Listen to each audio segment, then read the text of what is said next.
Uvo lecha kol habrachos ha'ele v'sigucho ki tishma b'kol Hashem Elokecha.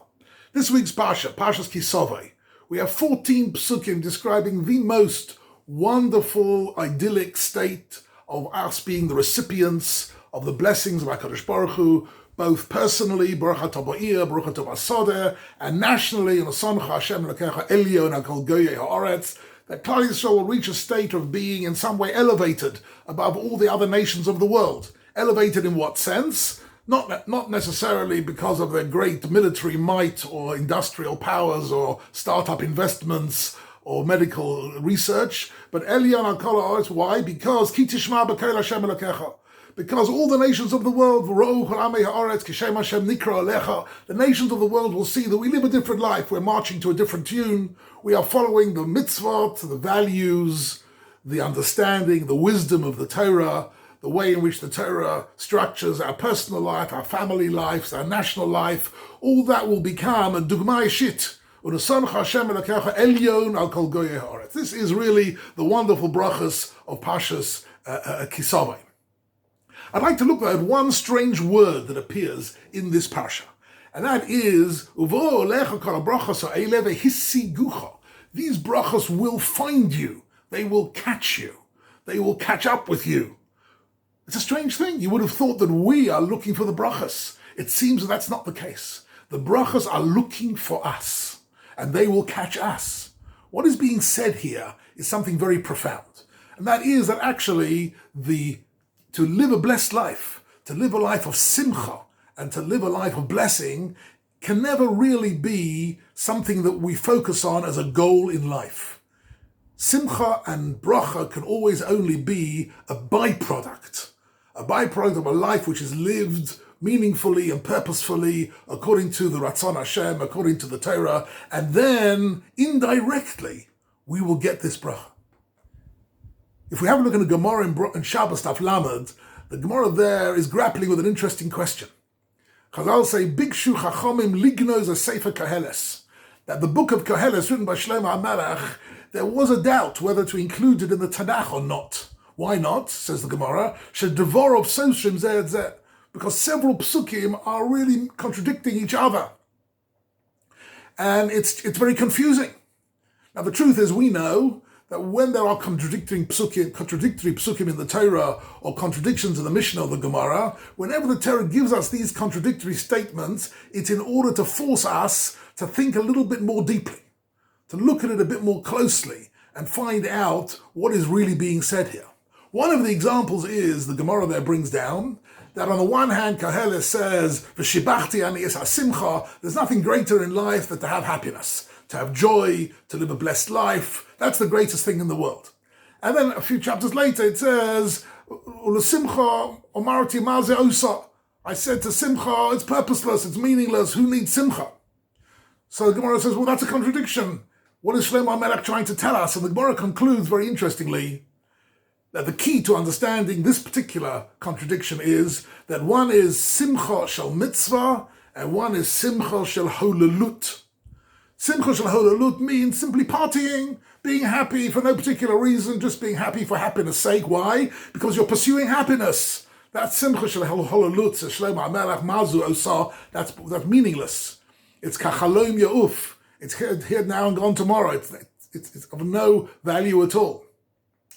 But Simcha shel mitzvah means that what you're doing is the mitzvah. You're focusing on making a beautiful Shabbos, making a beautiful Rosh Hashanah. You're focusing on giving tzedakah properly and chesed properly, davening properly, and then you get simcha as a byproduct of doing the mitzvah. That is shibachti anes ha-simcha. That's a simcha shel mitzvah, about which the Gemara there says, ein hashchina shora ela mitoch simcha shel mitzvah.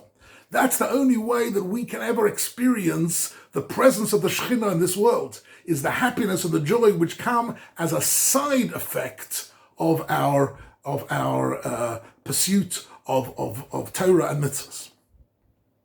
There was actually a very interesting book I read many years ago by an economist, a fellow called John Kay, called, strange title, Obliquity. And in it he shows that even in the world of commerce, there are certain goals that you can only achieve obliquely. Obliquely in this context means indirectly. You can't directly achieve it. You have to aim at something else, and as a side effect, you'll get this goal. And he shows with a few examples how certain big companies were very profitable by aiming at quality of products and quality of customer care and all sorts of other important goals of theirs. And then they were profitable. At a certain point, they changed management and they focused on profit. That was their goal. And as soon as they focused on profit, they became less profitable. Because actually, sometimes you can only achieve goals indirectly. And this is particularly true about happiness and joy and simcha in life. That a simcha, which is simply, I'm going out to be happy, doesn't work. I'm going out to do something meaningful and purposeful, and as a result of which there will be happiness. That is the formula the Torah is talking about. And therefore, these brachos will catch you. Why? By listening to the Kol Hashem, they will inevitably hissigucho, they will catch you, they will remain with you, and that is the great bracha and the insight of this part of Parshas Ki-Tavo. I'd like to connect it just for a minute with something mentioned earlier in Parshas Ki-Tavo, which is the agriculturalist at the end of 3 years has had 3 years of harvests of wheat, of barley, of grain, of grapes, made wine and olives, he's made oil, he's become very wealthy over the 3 years. At the end of the 3 years, he has to make an account. He has to do an audit. This isn't a simple accountant's audit. This is an audit of mitzvahs. He has to look back and see, has he given his Maisa Rishon? Has he given his Maisa Sheni? Has he looked after the Kaya and the Levi? Has he looked after the Oni, the Almona, the Ger, the Yosim, people who are in need? Has he given Maisa Sheni? Has he given Bikurim? Has he done all the things that are required of him in terms of using his produce to give to other people and look after other people? If he's done that, then he's able to say, and that's an amazing pasuk in this week's Parsha, if he makes this audit, what he needs to do is to be able to say, Osisi kechol asher tzibisani. I've done everything that I've been asked to do. Who can ever say that? In this particular case, one can say that because these mitzvahs are quantifiable. You know you've had X amount of income. You have to be able to give at least minimally a certain percentage in order to give to other people. Once you've given it to other people, then you have achieved the goal. Here you have a Rashi, which is one of the most beautiful, succinct Rashis in the whole of the Parsha, possibly in the Torah. Rashi says, what does it mean? I've done everything you wanted me to do. It says Rashi 3 words. Rashi says, somachti v'simachti boy. Boy means with it, with the produce, with the wealth you've given me, somachti. I experienced a life of joy. And the life of joy can only come about, as I mentioned before, by using the wealth for good purposes, not for selfish and egoistic purposes, but in order to promote Am Yisrael and Klal Yisrael, and to promote Torah and mitzvahs and chesed, and to use it for the best way possible. V'simachti bo means I have caused other people to be happy.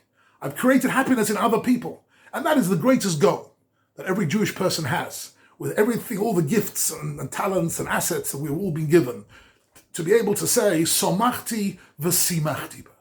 But the simcha that one gets in one's life is always a side effect.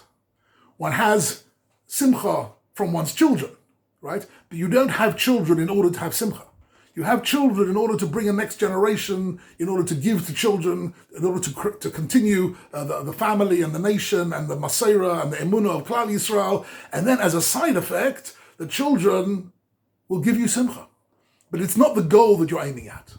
And that is really the hissigucha. And this is one of the wonderful insights in this week's Parsha, a Parsha which has also in it lots of predictions of doom and destruction, but it starts with these 14 psukim of brachas to tell us that actually the goal of Klal Yisrael is to reach a level of v'ro'u kol amei ha'oretz ki shem Hashem nikra alecha, that all the nations of the world should be able to see clearly that we Klal Yisrael are living according to the value system, the ideas, the midas, which the Torah requires of us, for Yoru Mimeko, and they will be in awe of you. And that is the bracha that we're hoping for as we're getting close to Rosh Hashanah. HaKadosh Baruch Hu Simcha Lakim Rosh V'lo Lezonov, that we should be indeed L'Rosh leaders in our private lives, leaders in the world, in the right way possible, and in that way we'll be able to bring down that HaKadosh Baruch Hu yiftach Hashem l'chos otzoro hatoiv, the oitzar, the storehouse of HaKadosh Baruch Hu is ein sof,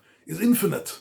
And in that way, those brachas come to us only b'rotzon Hashem and give us a bracha which is l'netzach netzachim v'chein yehi rotzon.